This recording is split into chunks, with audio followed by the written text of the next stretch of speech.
유사시 한중 군사 협력을 위해 예정에도 없던 긴급 정상회담을 갖고. 네. 대통령님, 지금 대통령님에 대한 탄핵 소추안이 발의됐습니다.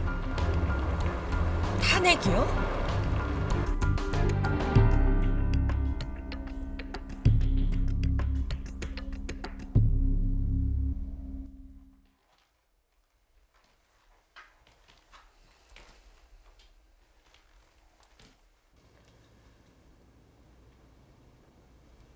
대통령님,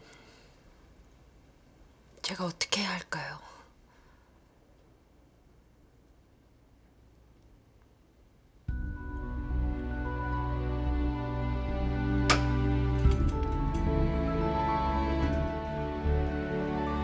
국민 여러분, 대통령이 국격을 훼손했다는 이유로 탄핵을 받는 헌정사상 초유의 사태를 야기시킨 점 깊이 사죄드립니다.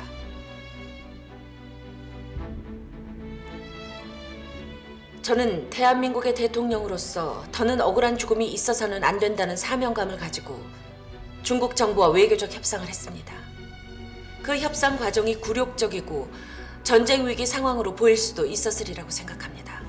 하지만 저는 대통령으로서 대한민국 젊은이들의 소중한 목숨을 구하는 것이 가장 우선이었습니다.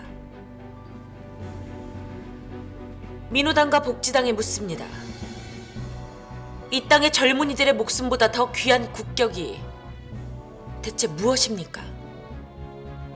만일 민우당과 복지당이 젊은이들의 목숨을 정치적 당리당략으로 이용하려는 것이라면 저는 대통령으로서 용서할 수 없습니다. 아니, 국민들이 결코 용서치 않을 겁니다. 잠수함 좌초 사건 이후 한미 관계가 예전 같지가 않습니다. 미국 정부로서도 중대한 외교 상황에서 배제당한 데 대한 서운한 마음이 있겠죠. 강 의원님께서는 미국 정부의 친분이 돈독한 라인이 있다고 들었습니다. 한미 동맹 관계의 굳건한 공조를 다지기 위해 대미 특사로 가주실 수 있겠습니까? 왜 하필 저를 선택하시는 겁니까? 고심 끝에 이 일의 가장 적임자는 강 의원님 뿐이라고 내린 결정입니다. 저에 대한 개인적인 감정은 덮어두시고 대한민국 국익을 먼저 생각해 주세요. 대통령으로서 부탁드립니다. 강 의원님도 이 나라 국민의 한 사람으로 나라를 위해 무엇을 할 것인지 현명한 판단을 내려주셨으면 합니다.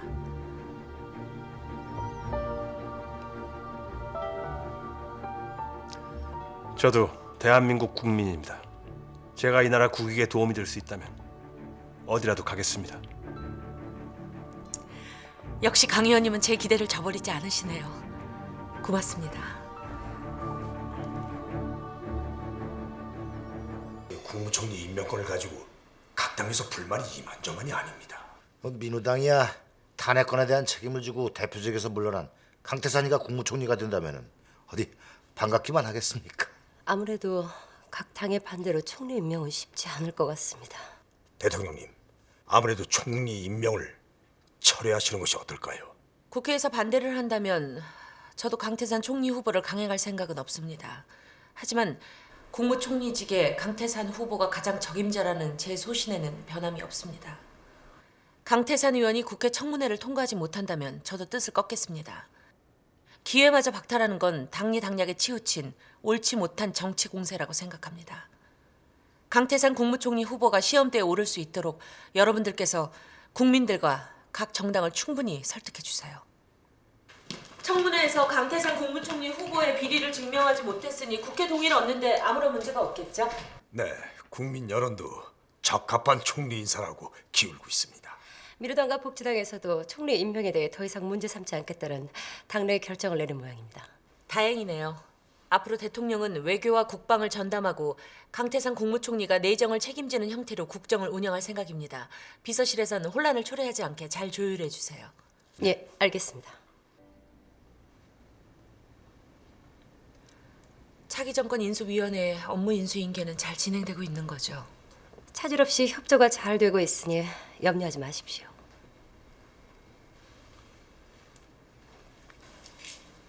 왕 비서관님, 그동안 고생 많으셨어요. 차기 대통령에게 정권 이양할 날도 얼마 남지 않았네요. 끝까지 잘 부탁드립니다. 최선을 다하겠습니다. 대통령님, 청와대를 나설 때가 되니 감회가 어떠십니까? 5년 동안 정이 들었는지 대통령님을 모시고 잘 지낸 이곳을 떠나기가 참 섭섭합니다. 섭섭해도 떠나야죠. 전임 백성민 대통령께서 늘 하시던 말씀이 떠오르네요. 대한민국 현대사의 비극은 이 자리를 떠나고 싶지 않아서 벌어졌다고. 전 해송 방앗간 집으로 돌아가고 싶어요. 반가운 사람들이 기다리고 있는.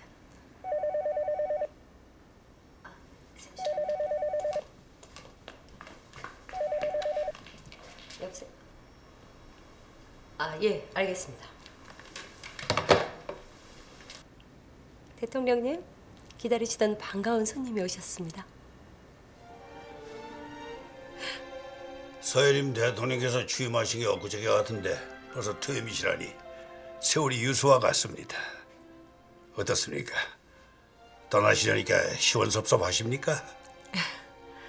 대통령님께서 퇴임사 때 그런 말씀하셨죠. 일부러 큰 업적을 남기지 않으려 한 것이 가장 큰 업적이라고요. 지난 5년간 그 말씀을 새기며 지냈는데 그것만큼 어려운 게 없더라고요. 퇴임 후에도 긴장을 늦춰서는 안 될 겁니다. 전직 대통령도 현직 대통령 못지않게 어려운 자리입니다. 정치적 개입은 하지 않더라도 국익을 위해서는 해야 할 일들이 많을 겁니다. 그동안 도움을 주셔서 정말 고맙습니다. 앞으로 본격적으로 전직 대통령으로서 어떻게 해야 할지 많이 가르쳐 주세요. 뭐 정치라는 게 별거 있겠습니까? 모든 정치인들이 이 곰탕처럼 국민들에게 감동을 주면 되는 거죠.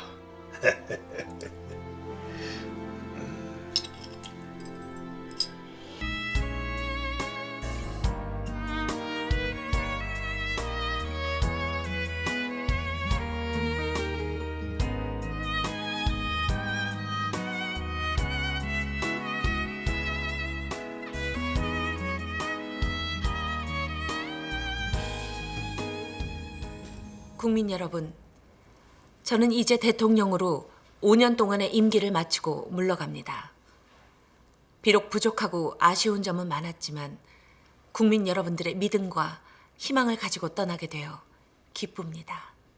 흔히들 성공한 대통령을 경제 발전의 성과로 평가합니다. 하지만 경제 발전의 결실을 국민 여러분들에게 공정하고 조화롭게 골고루 돌아가게 하는 게 정치입니다. 정치는 국회의원이나 대통령을 위한 것이 아닙니다. 국민 여러분들의 보다 나은 살림살이와 인간적인 생활을 위해 존재하는 것이 바로 정치라고 생각합니다. 신성한 국회에서 참담한 난투극이 벌어지는 이유는 그만큼 첨예한 이해관계가 충돌하기 때문입니다. 짧게는 국민 여러분들의 살림살이에 직접적인 영향을 끼치고 길게는 우리와 우리 아이들의 미래를 바꿔놓을 수도 있는 것이 바로 정치입니다. 아무도 주목하지 않는 작은 법률 하나가 여러분의 인생을 바꿔놓을 수도 있다는 것을 여러분 잊지 말아 주십시오.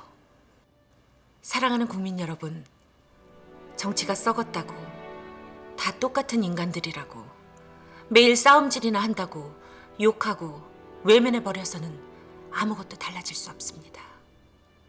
그들이 왜 싸우는지, 무엇을 가지고 싸우는지 국민 여러분들께서 들여다보셔야 합니다. 그 진흙탕 속에서 무엇이 진정으로 여러분의 권리를 지켜내는 것인지, 무엇이 우리 아이들의 장래를 위한 것인지 같이 고민하고 또 고민해 주셔야 합니다. 국민 여러분, 다시 한번 간곡히 호소합니다. 정치인은 미워하시더라도 정치를 버려서는 안 됩니다. 정치를 사랑해 주셔야 합니다.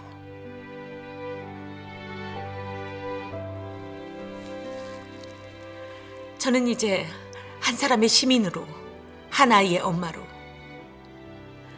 평범한 이웃 아줌마로 돌아가게 됩니다.